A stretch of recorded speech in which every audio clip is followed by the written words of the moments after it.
성례에 대해서 계속 공부합니다. 이제 다음 주까지 성례에 대해서 하고, 그 다음 주부터는 또 세례에 대해서 계속 배우고, 그 다음에는 또 성찬에 대해서 계속 배우고, 그래서 한동안 계속해서 성례에 대해서 공부를 할 거예요. 이번 기회에 성례에 대한 바른 인식을 갖게 되길 바랍니다.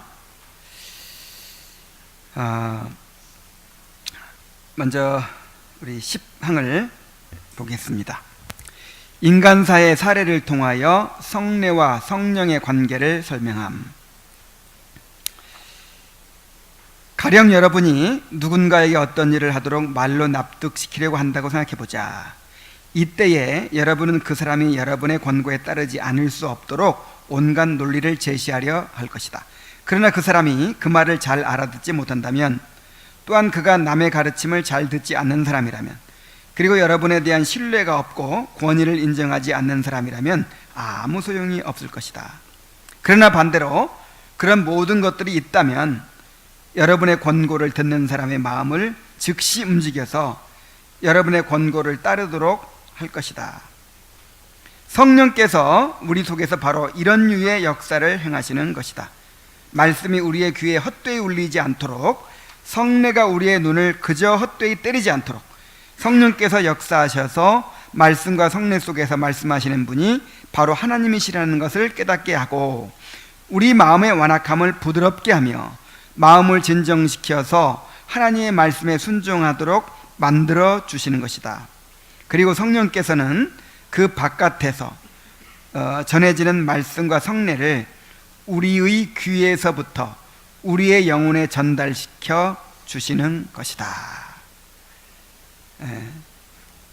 설명이 필요 없을 정도로 너무 쉽게 이야기를 하죠. 말씀과 성례는 바깥에서 이렇게 보여지는 것이지만은 그것을 우리 영혼 안으로 연결시켜 주시는 것은 성령이시다 하는 것입니다. 그러므로 말씀과 성례는 우리를 향하신 하늘에 계신 아버지의 선하신 뜻을 우리의 눈앞에 제시함으로써 우리의 믿음을 확증시켜 주는 것이다. 말씀과 성례는 아버지의 선하신 뜻을 우리 앞에 제시하는 것이다. 말씀은 우리의 귀에 제시하는 것이고, 성례는 우리의 눈에 제시하는 것이죠. 성령께서는 이러한 확증을 우리 마음속에 새겨 놓으심으로써 우리의 믿음을 확증시키며 또한 그 믿음을 효력 있는 것으로 만드시는 것이다. 그러는 동안 빛들의 아버지께서는 마치 우리 육체의 눈을 태양빛으로 조명하시듯이 성례를 통하여 우리의 마음도 찬란하게 비추어 주시는 것이다. 그러니까 은혜의 수단과 그 은혜가 실제적으로 우리 안에 그 은혜의 수단을 통해서 역사하도록 하는 성령, 이 두 가지를 다 우리가 중요하게 여겨야 되겠죠. 성령님이 하시니까 뭐 어떻게든지 하신다, 그런 태도 잘못된 거죠. 은혜의 수단 정해 주셨으니까 은혜의 수단을 우리가 붙들어야죠. 근데 또 요거 자체를 또 어떤 신비한 능력이 있는 것처럼 그렇게 또 주장해서도 안 되죠. 그것을 능력 있게 효력 있게 하시는 성령님을 의지해야죠. 이 태도가 중요한 것입니다. 오늘 내용은 바로 그 두 가지 태도를 강조하는 거예요. 11항을 봅니다.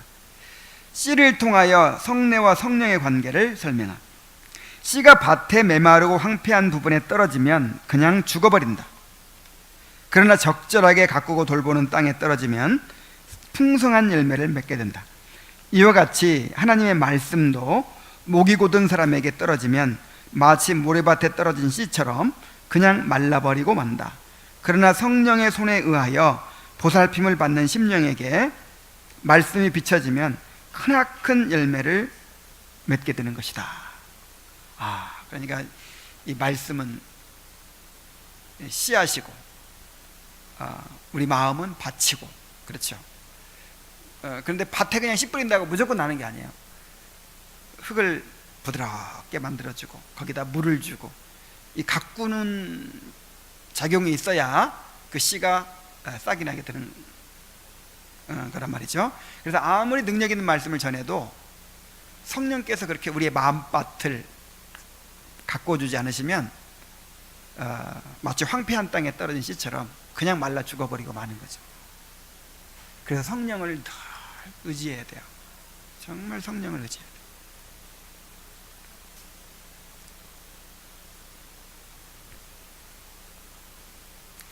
그래서 우리 개혁주의는요, 그러니까 어떤 사람들은 이제 개혁주의는 성령을 강조하지 않는다, 그런 오해를 하는 사람이 있어요. 심지어 우리 장로 교인들 중에서도 그런 생각을 가진 사람이 있어요. 뭐 때문에 그러냐면, 저 순복음교회 가면 맨날 성령 성령 그러죠. 이 시대가 성령의 시대라고 하면 성령 성령 하는데 성령 받아야 한다고 하고 막 성령 대망회를 하고 막 그러는데, 성령님이 오시옵소서 하는 기도를 늘 하는데 우리는 그런 말 안 하죠. 그러니까 우리는 성령이 좀 약하다, 성령. 그래서 그 유명한 얘기가 있어요. 옥하는 목사님이 우리가 성령에 대해서는 저분들한테 배워야 된다 그래가지고 조용기 목사님한테 찾아가서 안수기도를 받았어요. 그래 모셔다가 또 사랑의 교회에서 또 설교도 하고 하게 막 이런 이제 어떤 잘못된 오해가 있는 거예요. 왜 이렇게 이런 오해가 있을까요? 오늘날 복음주의의 맹점이에요. 자, 복음주의와 개혁주의의 차이가 뭐죠? 개혁주의는 철저하게 성령님을 의지하는 거예요. 근데 복음주의는 그 성령을 기다리는 대신 우리가 만들어버리는 거예요. 그러니까 우리는 그냥 말씀을 있는 그대로 전하고 성령께서 역사하시기를 기대하는 거잖아요. 완전히 주도권이 누구한테 있어요? 하나님께 있는데, 복음주의에서는 뭐냐면 어떻게 하면 사람들이 잘 받아들일 수 있을까, 이걸 연구하는 거예요. 그러니까 하나님의 말씀을 그냥 말씀 자체를 그냥 이렇게 먼저 생각하고 그냥 전에 성령을 기대하는 것이 아니라 사람들 편에서 시작하는 거예요. 사람들 편에서 어떨 때 사람이 마음이 열리더라, 어떻게 하면 더 감동을 잘 받더라, 이런 걸 연구해요. 그래가지고 예배도 그렇게 만들고 말씀도 거기에 맞춰요. 무슨 얘기인지 아시겠죠? 그리고 이제 좀 이게 더 심하게 나가면 어떻게 하면 더 효과적으로 사람들이 반응할 수 있는가를 이제 자꾸 만들어내는 거예요. 그럼 프로그램을 만들고, 그럼 예배 방식을 만들고, 자꾸 그렇게 하는 거예요. 그러니까 이렇게 우리처럼 성령을 기대할 필요가 있어요, 없어요? 말은 성령을 기대한다고 하지만 내가 만들어낸다니까, 사람한테 맞춘다니까, 이렇게. 그런데 진짜 개혁주의는요, 성령 아니면 시체야. 성령이 아니면 시체예요. 항상 하나님 중심이고 말씀에다 사람을 맞추는 거잖아요. 말씀을 사람한테 맞추는 게 아니라 말씀에 사람을 맞춰요. 그러니까 이 시대의 어떤 성향과 사람들의 선호하는 것과 맞아요, 안 맞아요? 안 맞아. 인기가 없어. 복음주의에서는 긍정적으로 접근해야 한다고 해요. 사람이 먼저 하나님은 사랑하십니다, 이래야 마음이 열리지. 회개하라 이 죄인들아, 그러면 마음을 탁 닫아버리고 누가 듣겠냐, 이런 식이에요. 하나님은 사랑하십니다, 그리고 당신을 위한 놀라운 계획을 가지고 있습니다, 하나님을 믿기만 하면 이렇게 삶이 형통해져 복을 받습니다. 그런 마음을 열고 받아들일 게 아니냐는 거죠. 그러니까 성령을 기다릴 필요가 없는 거지, 그렇게. 근데 우리는 성령 아니면 시체야. 그래서 진짜 성령을 의존하는 신앙이 개혁신앙이에요. 성령을 기다리는 신앙. 철저하게 처음부터 끝까지 성령이 아니면 정말 아무것도 할 수 없다고 믿는 것이 우리예요. 오늘날은 이제 알미니안주의가 따로 있는 것이 아니라 다 알미니안주의의 그 사상을 받아들여 가지고 내가 구원받고 못 받고를 누가 선택한다고 해요?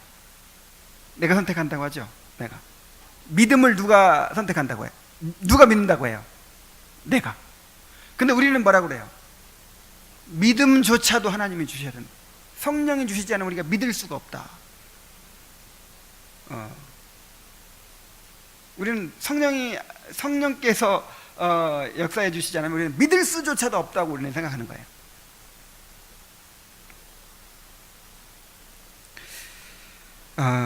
그러니까 말로 성령 안 해도 정말 여러분들 예배 드릴 때 누구를 의지해야 돼요? 성령님을 간절히 의지해요. 정말 성령님 의지하면서 그렇게 예배를 드려야 돼요.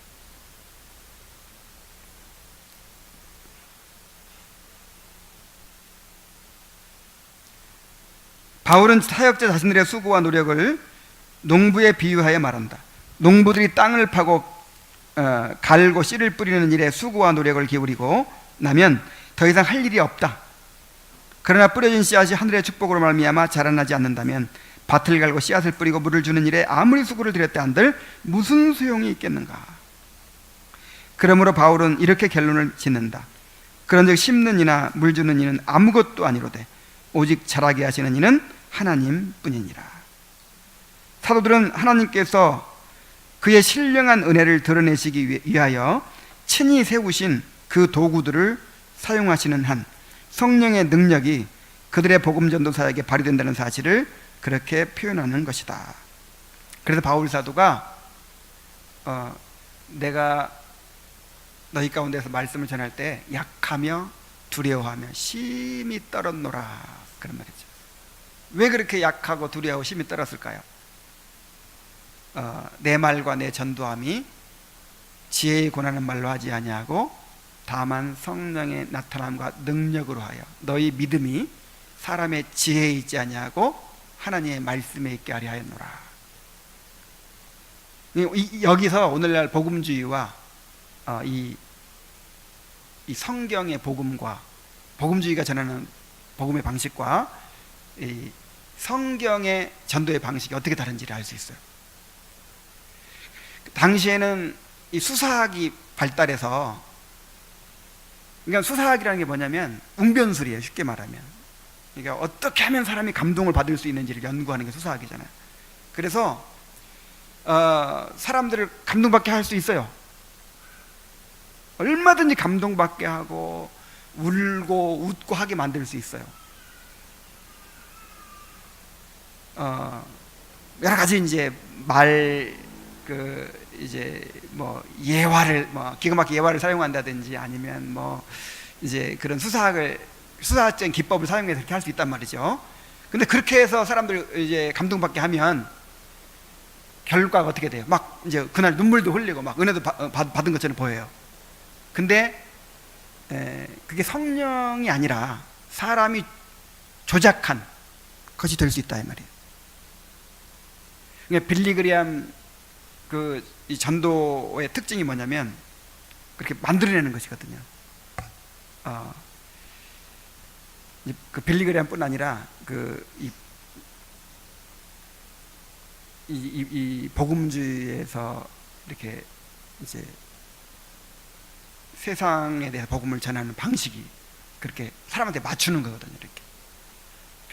그래서 그 어떤 빌리그리암 전도 집회 하면 이제 그 집회를 기가 막히게 연출을 해요. 연출. 그리고 설교 자체가 그냥 굉장히 막 이렇게 사람 막 흥분시키고 자극적이고, 그 다음에 일단 사람을 많이 모아요. 이 군중 심리를 이용하는 거죠. 최대한 많이 모아. 근데 거기는 교리고 뭐가 없어. 심지어 카톨릭까지, 성공의 자유주의자들까지 다 같이 모여. 그래가지고 이제 이렇게 예수님 영접하기 원하는 사람 일어나십시오, 앞으로 나오십시오 막 이렇게 막 그때 막 그 군중 심리에 막 사로잡혀 있지, 막 그 웅변가가 막 기가 막히게 막 마음을 움직여놨지. 그때 이제 일어서서 그리고 이제 앞으로 나가면 이 사람은 이제 구원받은 걸로 치는 거예요. 상담자가 이렇게 예수님 영접기도 시키고 이제 구원받은 사람. 그래서 이번 집회 때 회심하는 사람이 35,600명입니다 이런 식으로. 나중에 보니까 그 사람들 하나도 안 남는 거예요. 그리고 남은 사람은 어떤 사람이냐? 기존에 교회 다니던 사람. 기존에 교회 다니던 사람들도 이렇게 이제 밤낮마다 앞으로 나가는 거죠. 바울이 두려워했던 게 바로 이거였다 이 말이에요. 사람들이 헷갈릴까봐. 그러니까 설교를 듣고 굉장히 감동을 받았는데, 여러분 그게 진짜 성령에 의해서 내 지성이 자극을 받고 내 죄가 깨달아지고 그야말로 내 의지가 하나님에 굴복하고 그런 은혜인지, 아니면 그냥 너무 저 목사님이 말씀을 잘 전하셔가지고 그냥 어쩌면 그렇게 기가 막힌지 그 지적 충족감이 막 만땅 느껴지고 막 아이고 그냥 나도 그렇게 막 살고 싶은 그런 감동이 들고. 여러분 목사가 아니라도 성경이 아니라도 진짜 기가 막힌 강연하는 사람 많아요. 유튜브에 한번 들어가 보면은 감동받는 그런 강연인들이 많잖아요. 그런 것이 될까봐, 바울은 어떻게 했다고요? 말의 지혜로 하지 아니하고 말의 아름다운 것으로 하지 아니하고 그 다음에 사람의 지혜로 하지 아니하고, 이게 계속 반복해서 그런 얘기를 해요. 성경이 말하는 것을 그냥 이렇게 담백하게 전하는 거예요.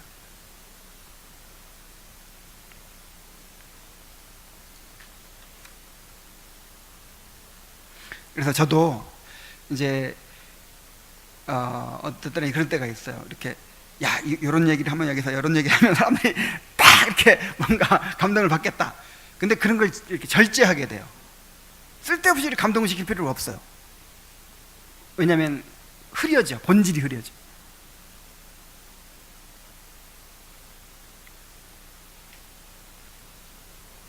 어, 12항 보겠습니다. 성례는 오로지 하나님의 도구에 불과함.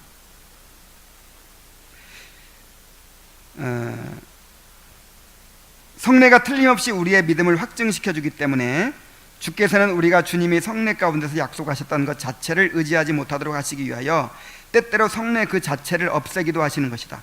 하나님께서는 아담에게서 불멸의 선물을 빼앗으시고 그것을 그에게서 철회하시면서 말씀하시기를 그가 그의 손을 들어 생명나무 열매도 따먹고 영생할까 하노라고 하셨다. 아담이 불멸성을 잃어버렸으나 그 열매가 아담에게 그의 불멸성을 회복시켜 줄 수 있다는 뜻이 아니라 바로 이런 뜻으로 말씀하신 것이다. 나의 약속이 상징에 불과한 것에 대하여 헛된 신뢰를 품고 그것에 매어 달릴까 하니 불멸에 대해 소망을 갖게 만드는 것은 모두 그에게서 제거하리라. 자, 이게 무슨 얘기인지 아시겠죠? 그 생명나무와 선악과, 그 동산 중앙에, 에덴 동산 중앙에 있던 생명나무와 선악과 나무가 이 성례전적인 것이었다, 이렇게 칼빈은 말하거든요. 우리 성찬식 하는 거나 성찬이나 세례하는 거나 같은 거라 이 말이에요. 성찬과 세례가 하나님의 약속을 이렇게 표징으로 보여주는 거죠. 그런 것처럼 이 생명나무와 이 선악과 나무가 이제 하나님의 그 언약을 보여주는 표징이었어요. 그래서 선악과를 보면서 내가 하나님의 말씀에 순종해야 한다는 것을 이제 나타내죠. 하나님과 언약을 나타내죠. 그리고 생명과는 뭘 나타내요? 언약을 지킬 때 이제 영생을 얻을 것을 보여주는 것이죠. 그런데 아담과 하와를 쫓아내고 이제 화염검을 두어서 에덴 동산에 이제 접근하지 못하게 만들죠. 그러면서 생명나무 실과를 따먹고 영생할까 하노라, 그렇게 말씀하셨는데, 그냥 아담이 그렇게 기회를 받고 딱 따먹기만 하면 다시 영생할 수 있다, 그런 뜻이 아니라 이건 상징에 불과했던 거라 이 말이에요. 실제 따먹어도 영생해요, 안 해요? 안 해요. 왜냐하면 이미 어겼으니까, 내용적으로 어겨버렸으니까. 그래서 아담이 상징에 불과한 그 성내전적 그 나무를 거기에 무슨 그 자체에 효과가 있는 줄 알고 그거를 막 사모하게 될까봐 아예 그냥 없애버려라 그랬다는 거예요. 그렇기 때문에 사도는 에베소 교인들에게 그들이 그때 약속의 언약들에 대하여는 외인이었음을 상기시키면서 말하기를 그들이 할례를 받지 않은 무리였다라고 한다. 여기서는 환유법을 사용하여 약속의 증표를 받지 않은 사람은 약속 그 자체에서 제외되는 것임을 뜻하는 것이다. 환유법이라는 말은 뭐 이런 거예요. 예를 들어서 검사가 옷을 벗었다 그러죠. 옷을 벗었다는 말이 무슨 말이에요? 이제 그 검사직을 그만뒀다 말이잖아요. 이게 어떤 한 부분을 가지고 어떤 개념을, 관념을 나타내는 거예요. 검사복 벗은 걸 가지고, 검사복을 벗은 걸 가지고 그 검사직에서 이제 그만둔 거를 표현하는 거, 이런 거를 환유법이라 그러거든요. 그러니까 할례를 안 받은 사람들이었다 이 말이 무슨 말이에요? 그 할례가 상징하는 언약이 없었던 사람이었다 그 말이죠. 우리가 무할례자였어요. 무할례자였다는 말은 언약이 없는 사람들이었어요. 그 언약이 나타내는 할례가 나타내는 그 언약이 없었던 사람이죠.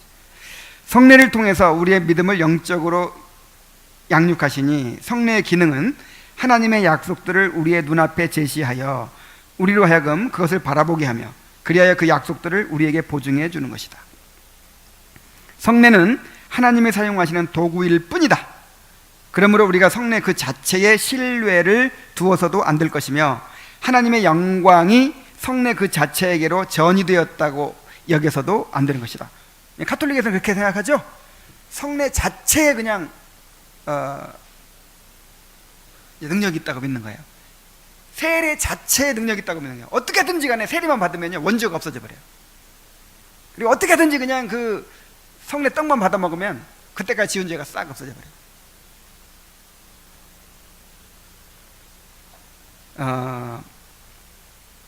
그래서 요즘 내가 종교 개혁 500주년이잖아요 올해. 그래서 종교 개혁 때 그 500주 종교 개혁 기념일 즈음에 해가지고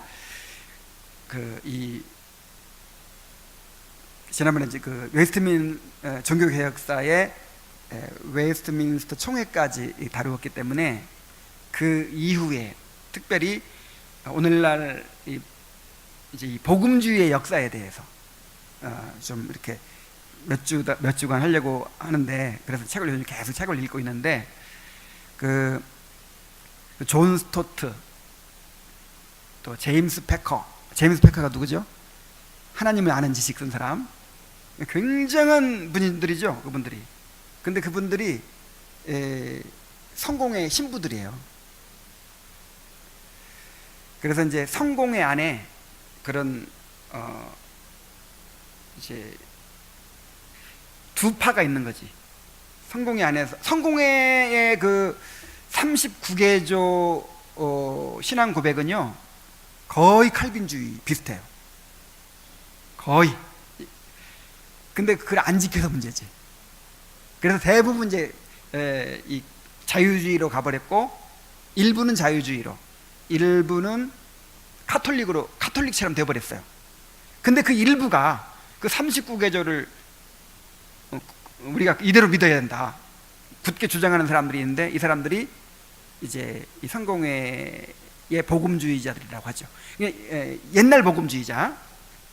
내가 나쁘게 복음주의자라는 말을 할 때는 오늘날 복음주의자, 신복음주의를 말하는 거고, 좋은 의미에서 복음주의라고 말할 때는 옛날 복음주의를 말하는데, 그 존 스토트나 제임스 패커 같은 사람들이 이제 옛날 복음주의자들인 거죠. 이게 성공회에는 세 파가 있는 거예요. 우리가 그 거룩이라는 책 읽잖아요. 그거 쓴 사람도 성공회 신부예요. 주교예요, 주교. 그런데 너무 복음적이죠. 그게 이제 이 성공의 복음주의 파 있는 거지.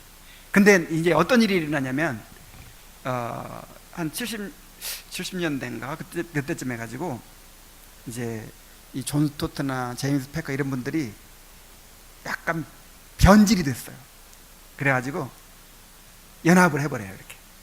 그러니까 자기들의 신앙관을 다 포기한 건 아니지만, 그러니까 이 성공의 그 카톨릭파는 어떤 주장이냐면, 세례 받았으면 그 사람이 뭘 믿든 간에 어떤 신앙을 가지고 있든 간에 다 하나님의 자녀다. 세례 받았으면 이렇게 믿는 거예요. 세례 받았으면.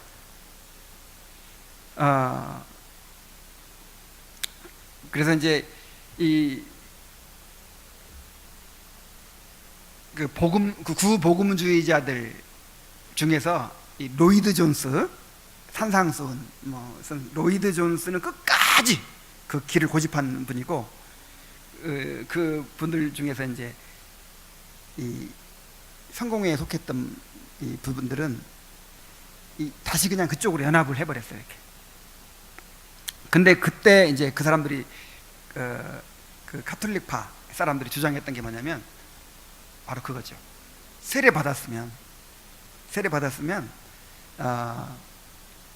뭘 믿든 그 사람의 뭐 신조가 뭐든 이 상관없다. 다 한 형제다. 이렇게 믿는 거죠. 근데 우리는 그렇지 않죠. 그 세례 자체는 형식에 불과할 수 있는 거예요. 만약에 믿음으로 하지 않았으면. 그렇죠? 그리고 세례 받았는데 자유주의자야. 예수님의 대속을 안 믿어. 그럼 구원받은 거야, 안 믿는 거야? 우리가 형제일 수가 없어. 그런데 이제 그 카톨릭이나 성공회 그 카톨릭파 그런 사람들은 이 성례 자체에 어떤 효과가 있고 능력이 있다 이렇게 믿는 것이죠. 자, 13항을 보겠습니다. 사크라멘툼이라는 단어의 용례. 어떤 사람들은 사크라멘툼이라는 단어는 병사가 군대에 들어갈 때 지휘관에게 행하는 엄숙한 맹세를 의미한다고 주장한다. 마찬가지로 우리의 표징들을 통해서 우리가 그리스도께서 우리의 지휘관이심을 선언하는 것이요, 우리가 그의 깃발 아래에서 섬긴다는 것을 증거하는 것이라는 것이다.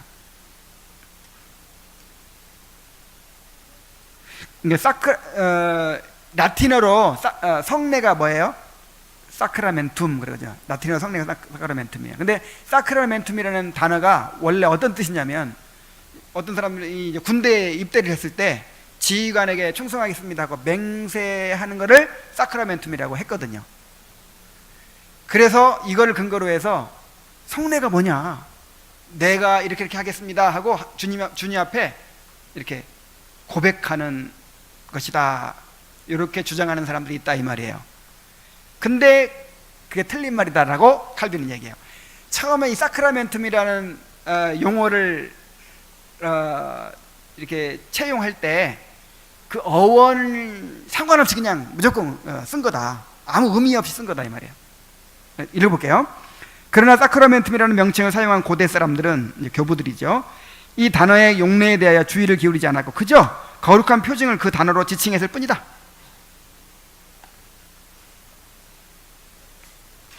고대의 사람들은 사크라멘툼이라는 단어를 사용하면서 그것을 거룩하고 신령한 것들의 표징이라는 의미 외에 다른 의미로 사용한 일이 없다. 그러니까 어원을 생각해가지고 그렇게 그 단어를 쓴 게 아니란 말이죠. 그냥 이 거룩한 것을, 보이지 않는 거룩한 언약을 나타내는 표징으로 사용했다는 것이죠. 성례에서 부차적인 것에 지나지 않는 것을 그들은 가장 주된 것으로 여기고 심지어 유일한 것으로 여기까지 하지만, 가장 주된 것은 바로 성례가 하나님을 향한 우리의 믿음을 돕는다는 것이며, 부차적인 것은 바로 성례가 우리의 고백을 사람들 앞에 증거해 준다는 것이다. 성례는 언약의 표징이기 때문에 우리의 믿음을 강화시켜 주죠. 이게 목적이에요. 이게 주된 목적. 물론 우리가 뭐 고백하는 측면도 있지만 그건 부차적인 거다 이 말이죠. 14항 마술적인 성례 간의 오류. 이렇게 성례의 효력을 약화시키는 자들이 있는가 하면, 하나님께서 성례 자체에 신비한 능력을 부여하신 것처럼 생각하여 성례가 의로움을 얻게 해주고 은혜를 베풀어 준다고 주장하는 자들도 있다. 이런 사고가 얼마나 치명적이며 해로운가는 말로 다 할 수가 없다. 그런 사고는 극악무도한 것이다. 믿음과는 상관없이 의를 약속해 줌으로써 곧장 멸망 속으로 던져넣기 때문이다. 이것이 교회를 망치게 하는 가장 확실한 요인이다. 그렇죠? 세례 받으면 원죄가 딱 없어진다. 세례 받으면 그게 중생이다. 세례 중생설. 그러니까 그 가톨릭에서는 사람이 막 죽어가면 뭐부터 해요? 얼른 세례 줘. 그러니까 신부 아니라도 줄 수 있어. 그냥 그 옆에 있는 사람이 얼른 줘야 돼. 애기 낳자마자 세례를 주고. 왜냐하면 그래야 세례 받기 전에 죽어버리면 구원 못 받잖아요. 근데 이것이 교회를 망치는 가장 확실한 요인이라 그랬어요. 그럼 자기가 세례 받았다는 것만 믿고 정말 내면에 진심으로 회개하고 예수님 믿으려고 하지 않을 거 아니에요. 아, 내 세례 받았으니까 이렇게.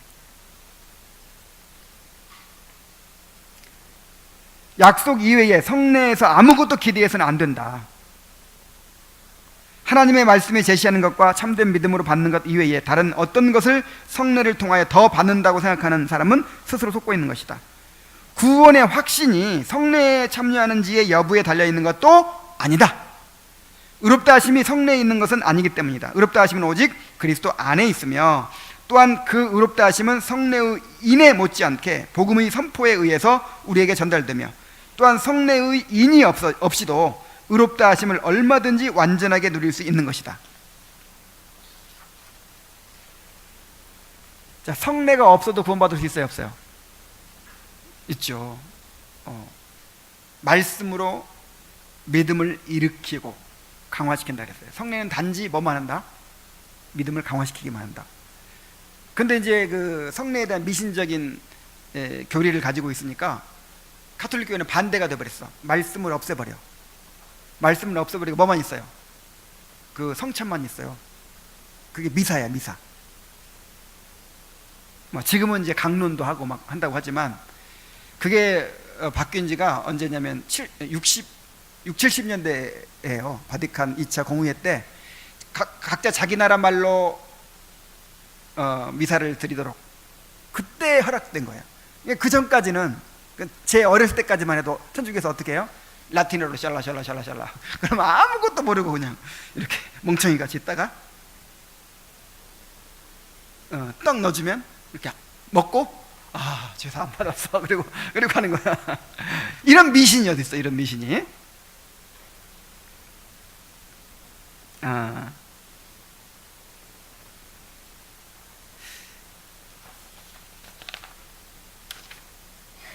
자, 아우구스티누스는 눈에 보이는 표징이 없이도 눈에 보이지 않는 성화가 있을 수 있으며 또한 참된 성화가 없이 눈에 보이는 표징만 있을 수도 있다. 그렇죠. 성례 안 받아도 구원받은 사람이 있을 수 있고 성례 없어도 구원받은 사람이 있을 수 있고 성례는 다 받고 열심히 받아 먹고 다 뭐 세례도 받고 했는데 구원도 못 받고 성화도 전혀 일어나지 않은 사람이 있을 수 있다. 15항 물질과 표징의 구별에 대한 아우구스티누스의 가르침. 아우구스티누스가 거듭 제시하는 대로 성례와 성례에 사용되는 물질이 서로 구별된다는 것을 올바로 이해하여야 한다. 여기서 말하는 성례는 이제 성례의 근본적인 의미, 성례에 담겨진 어떤 실제적인 의미를 가리키는 거죠. 둘이 함께 있다 할지라도 반드시 진리는 표징과 구별하여야 하며 그래야 그중 어느 하나에 속한 것을 다른 것에게로 전이시켜서는 안 되는 것이다. 구분돼야죠. 정말 그 떡 자체, 이 떡 자체에 무슨 능력이 있는 게 아니고 또 세례하는 물 자체에 어떤 능력이 있는 게 아니고 그것이 담고 있는 그 약속, 말씀의 능력이 있는 것이죠. 은혜가 있는 것이죠. 그걸 믿는 것이 이제 은혜가 되는 것이죠. 그는 또한 그 둘이 분리된다는 사실에 대해서도 말하기를 오직 택한 자에게만 성례가 그 나타내는 바 효력을 발생한다고 했다. 성례는 모든 사람에게 공통적인 것이지만 성례의 능력이 되는 은혜는 공통적인 것이 아니다. 이렇게 말했어요. 아우구스티누스가 성례와 또 성례의 능력은 서로 다른 것이다. 수많은 사람들이 제단에서 받아 먹고도 죽으며 또 받아먹음으로써 죽는 일이 어찌 생기나는가? 주님의 잔은 유다에게는 독이 되었다. 그가 악한 것을 받아 마셨기 때문이 아니라 악한 사람이 악한 의도로 선한 것을 마셨기 때문이다. 그래서 이 떡을 받아 먹어도요, 어떤 사람에게는 은혜가, 하나님의 은혜가 이제 되는 사람이 있고, 아무리 은혜가 안 되는 사람이 있고, 그 다음에 독이 되는 사람도 있어요. 독이 되는 사람은 어떤 사람이죠? 자기를 분별치 못하고, 주님의 떡과 잔을 분별치 못하고 먹고 마시는 사람은 이건 독을 먹고 마시는 거예요. 그래서 고린도전서 11장에 너희 중에 병든 자가 많고 잠자는 자도 적지 않다. 하나님이 그냥 병들기도 하시고 죽이기까지 하셨어요.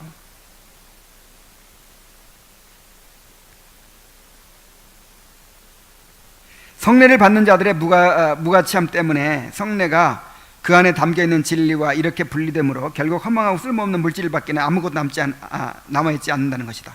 그러므로 그 진리가 없이 그저 표징만 받지 않고 표징과 함께 물질을 받기 위해서는 거기에 포함되어 있는 말씀을 믿음으로 받아들여야 하는 것이다. 그러므로 성례를 통하여 그리스도와의 하나된 교제를 누리는 유익을 얻어야만 성례에서 유익을 얻게 되는 것이다. 자, 16항 보겠습니다. 성례와 관련하여 경계해야 할 두 가지 악. 자, 이게 어떤 면에서 결론과 비슷해요. 그리스도께서 모든 성례의 요체 혹은 실체이시다. 성례의 모든 견고함이 그리스도 안에 있으며 또한 그리스도를 떠나서는 성례가 그 어떠한 것도 약속해 주지 않기 때문이다. 그렇다면 성례를 의와 구원의 원인들로 만드는 피터 롬바르드, 이거는 이제 카톨릭 신학자, 중세 카톨릭 신학자 피터 롬바르드의 오류는 용납하기가 더 어렵다. 성례를 구원의 원인으로 만든단 말이죠, 카톨릭 신학자들은. 그러므로 우리가 성례들을 통하여 때로는 그리스도를 아는 참된 지식이 우리 속에서 더 촉진되고 확증되고 증가되는 도움을 얻고, 때로는 그리스도를 더욱 충만하게 소유하며 그의 풍성하심을 누리게 되는 도움을 얻게 되면 그만큼 성례의 효과가 나타나는 것이다. 그러나 성례에 베풀어져 있는 것을 참된 믿음으로 받을 때에 그런 효과가 일어나는 것이다. 자, 그렇다면 악인들이 그들의 감사치 않음으로 하나님의 규례를 헛되게 만들고 무효화시킨다는 것인가? 이건 또 무슨 말이에요? 또 반대의 극단에 빠지면 안 된다 이거죠. 그러니까 예를 들어서 이번에 성찬을 행하는데 믿음으로 받지 않는 사람들이 막 섞여 있어요. 그러면 이 성찬은 완전히 그냥 거룩하지도 않고 그냥 아무 능력도 없는 그런 건가요? 그 사람한테만 그런 거지. 그 사람한테. 성례가 능력이 없는 게 아니라 그 사람이. 그래도 성례는 거룩한 거예요, 객관적으로. 내 말은 마치 성례의 효능과 진리가 그것을 받는 사람의 상태나 혹은 그 사람의 선택 여하에 달려있다는 말처럼 이해해서는 안 된다. 사람들이 아무리 변화가 심할지라도 하나님께서는 제정하신 것은 견고하게 서 있고 또한 그 본질을 그대로 유지하는 법이다. 주님의 말씀으로 거룩하게 제정된 상징의 그 실제적인 본질은 변함이 없고 그 자체의 능력을 잃지도 않는다. 다만 악인에게나 불경한 사람에게는 이것이 아무런 유익을 주지 않는 것뿐이다.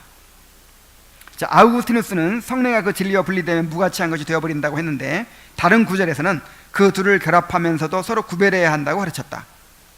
여러분이 육신적으로 받는다 해도 그것은 그대로 신령한 것으로 남아있다. 다만 여러분의 경우에 그것이 신령한 것이 되지 않을 뿐이다.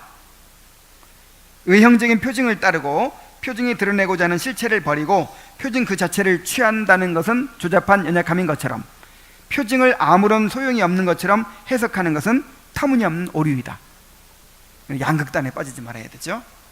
성례 그 자체에 뭐 능력이 있는 것처럼 생각해서도 안 되고, 그 다음에 믿음 없는 사람이 받으니까 요거는 이게 거룩해진 것도 아니고 이거는 뭐 아무것도 아니다, 이렇게 생각해서도 안 된다는 것이죠.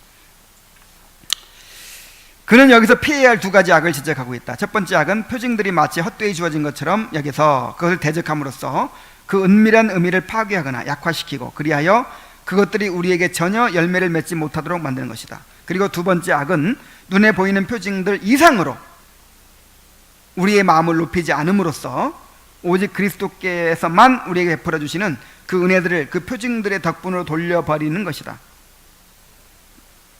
성례 자체에 이제 은혜가 있다고 생각하는 것이죠. 그 은혜들은 우리를 그리스도 안에 동참한 자로 만드시는 성령으로 말미암아 베풀어지는 것이다.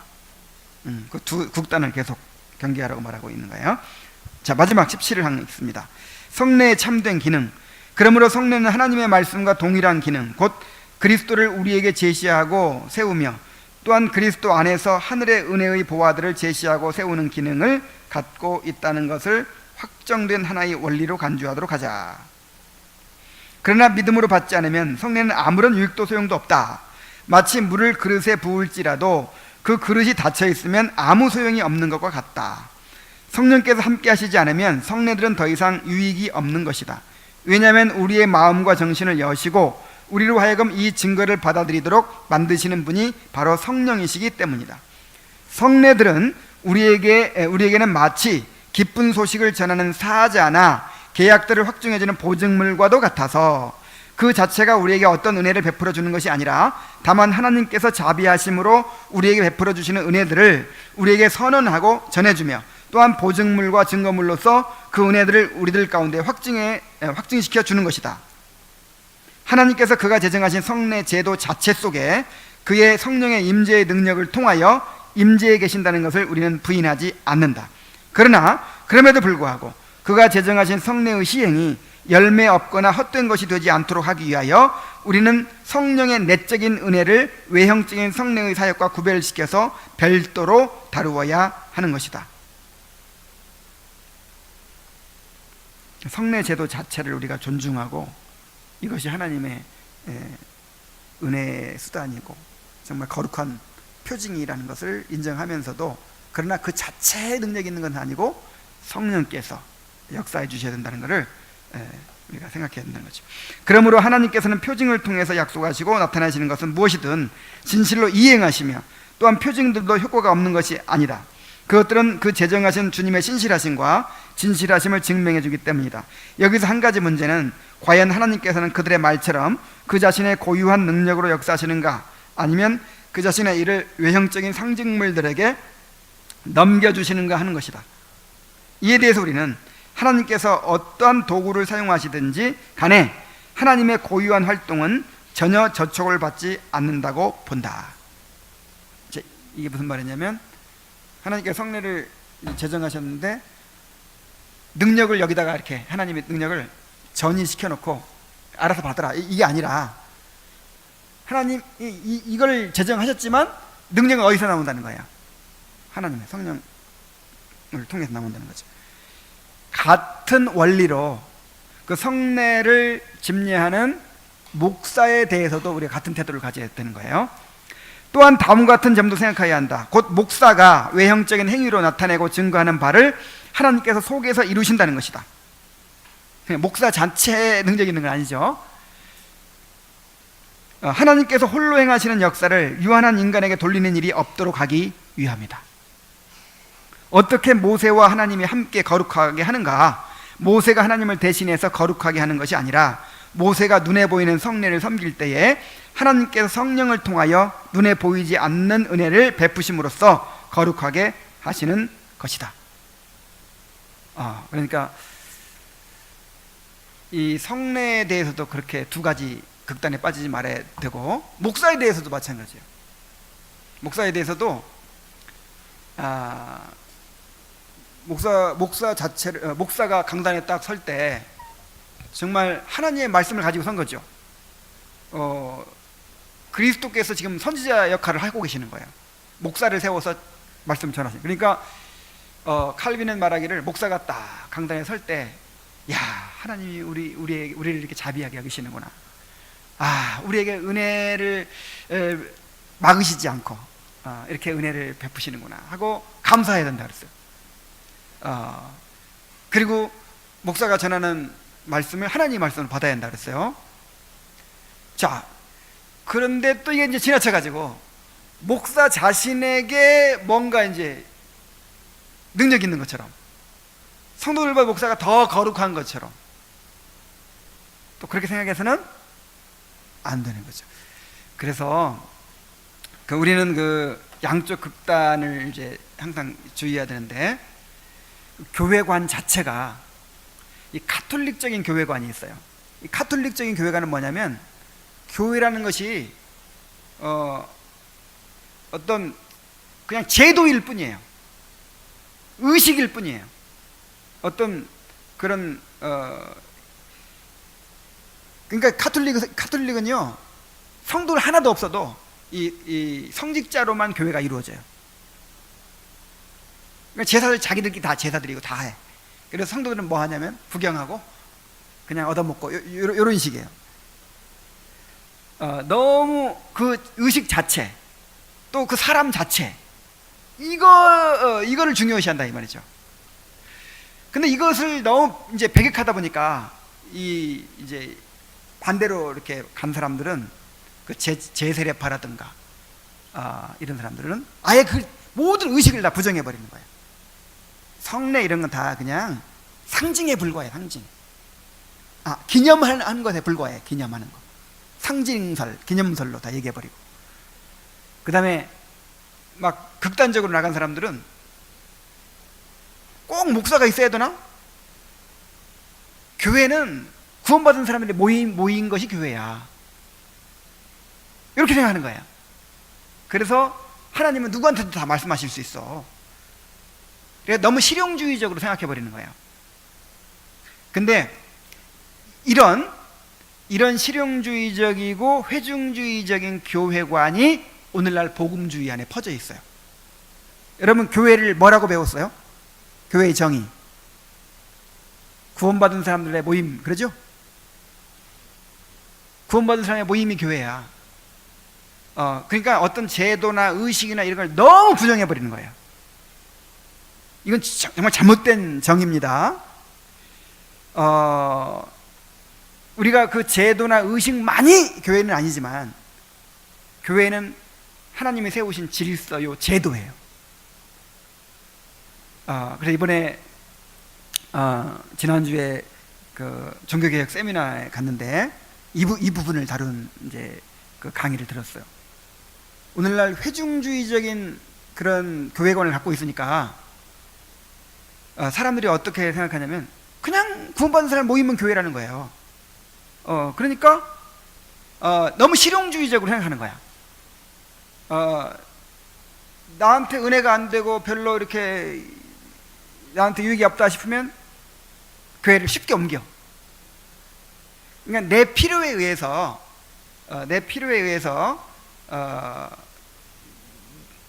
이제 나 중심으로 생각하는 거죠. 그런데 교회는 하나님이 세우신 질서요, 제도라는 거예요. 하나님의 통치 기구라는 거예요. 그래서 오늘날 이 회중주의적인 교회관을 버리고 극복하고 제도로서의 교회, 하나님의 통치 기구로서의 교회관을 확립해야 된다는 거예요. 우리의 그 교제는요, 성례전적 교제예요. 이 성찬이 이 교제의 절정이죠. 성찬에서부터 이제 성도의 교제가 나오는 것이죠. 그래서 교회가 뭐냐면, 하나님이 세우신 목사가 있어야 되고, 그 다음에 성례가 있어야 되고, 권증이 있어야 되고, 이 하나님이 세우신 질서 아래서 이렇게 하나님의 백성들이 7일을 받으면서 살아가는 것이 교회예요. 내 마음대로 막 교회를 그렇게 막 함부로 할 수가 없겠죠. 내가 통치받는데, 통치 기구예요. 이 교회는 제도로서의 교회, 통치 기구. 그러니까 성례가 그렇게 중요한 거예요. 성례 없으면, 목사가 없으면 교회가 안 됩니다. 자, 목사가 없이 교회 돼야 안 돼요? 안 돼요. 목사가 있어야 교회가 되는 거예요. 성례가 있어야 교회 되는 것이고, 치리가 있어야 교회가 되는 거예요. 그러니까 이걸 표지라고 하잖아요. 표지. 교회의 표지. 표지가 없으면 뭐가 아니라는 거야. 교회가 아니라는 거죠. 이런 교회관을 바르게 갖게 되기를 바랍니다. 그러니까 지금 오늘 복음주의 안에 그 이제 그 앞으로 강의할 내용 가운데 이제 다 나올 텐데, 우리 그 선교사들이 올 때부터 이제 그런 분들이 온 거예요. 그런 그 분들이 와서 가르치다 보니까 이 구원관에 대해서, 이 교회관에 대해서 그냥 이런 개혁주의적인 구원 또 개혁적인 교회관을 바로 가르치지 못한 거죠. 그런데 그런 것들이 지금 우리한테도 지금 남아있을 거예요. 어렸을 때부터 맨날 배워왔던 게 그거니까. 믿기만 하면 한다든지 그런 것처럼 구원받은 사람의 모임이 교회다, 이런 사고방식. 그리고 올바른 교회관을 갖게 되고 올바른 성례관을 잘 갖게 되기를 바랍니다. 기도하겠습니다.